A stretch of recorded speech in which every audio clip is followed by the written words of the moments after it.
He said, wait, I don't understand what's going on. I said, you're supposed to be going tomorrow. You didn't spend time with me. You bought a car. Honestly, my husband thought I was mad.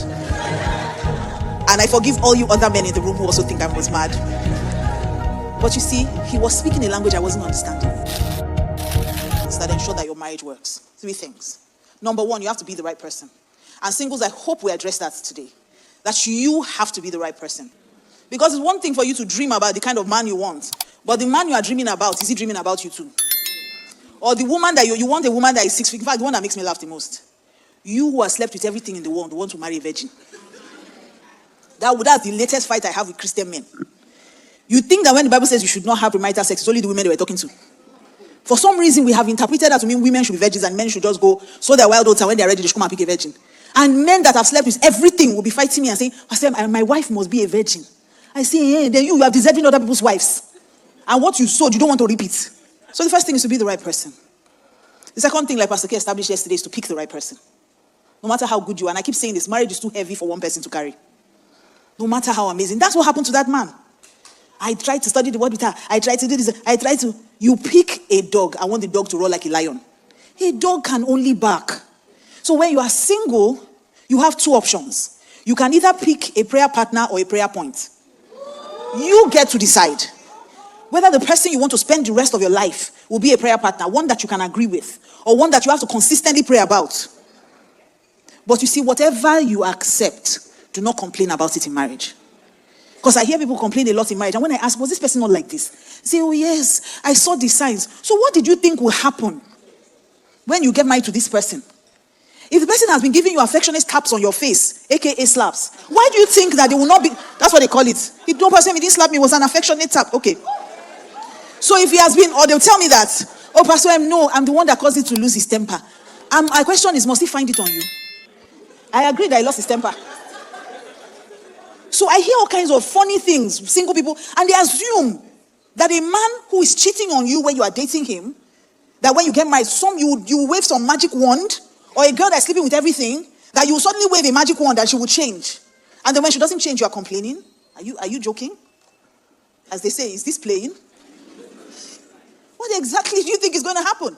Marriage doesn't change people, it amplifies what is already there.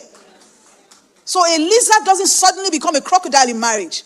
A lizard in marriage becomes a married lizard. So if you know that you want a lion or you want a man that roars, you marry a lion. Don't try to change anyone. So if your marriage is going to work, before we even talk about it lasting long, you have to be the right person, you have to pick the right person, then you have to do the right things. Because it's one thing to be the right person, to marry the right person, then do the wrong things and destroy the marriage. So you don't even know what that person's love language is. You don't, what marriage really is 2 of you learning about each other for the rest of your life. Pastor K, when I was having my son, yes, I was having my son. And Pastor K came, I had my son in Houston. He's the one I had in Houston. So Pastor K came to drop us off because I was going to be here for a few months. And he, of course, he had to go back to work in Nigeria and he'll be traveling, come see us, that kind of thing. So before he left, he wanted to make it comfortable for me. So everybody knows here in America, you have to have a car. Yes, you're going to, in fact, then Uber wasn't even a thing really at that time. So you had to have a car or you have to be calling someone to come and pick you and things like that. So Pastor K came to drop me. And then instead of spending time, because he had like a week to settle us into the apartment and everything, instead of him to stay with me, he'll wake up in the morning, go out. He'll come back in the evening. Well, so the day before he was leaving, he went out early in the morning, came back with a car, brand new SUV, parked it. I was like, Odi, come. So I followed him with my big tummy. What's happened? I was breathing. He said, when you come and say, I just bought you a car. I said, okay. I went back inside. He stood there, he was confused. The way a lot of men are looking at me too confused right now. Like they bought you a brand new 2015 car in 2015. And you said, okay, and went back inside. And so Pastor K was like, so my daughters, the 2 of them were like, Mommy drive. So Pastor K said, you won't even drive it. I said, oh, okay. I went back, opened the car, entered. I said, children, seat belt. I drove around the estate we were staying, came back, parked, went back inside the house. He said, wait, I don't understand what's going on. I said, you're supposed to be going tomorrow. You didn't spend time with me. You bought a car. Honestly, my husband thought I was mad. And I forgive all you other men in the room who also think I was mad. But you see, he was speaking a language I wasn't understanding. My husband's love language is acts of service. What does he need you to be with him for if you are not solving his problem? Okay, so you're with me and I go back tomorrow, then you start looking forward to drive you around to the hospital. So he said, no. I said, no, I wanted you, no car. And so he understood. So you see, someone else would have said, what do you mean by that? That would have caused a quarrel. That was a good learning moment for both of us.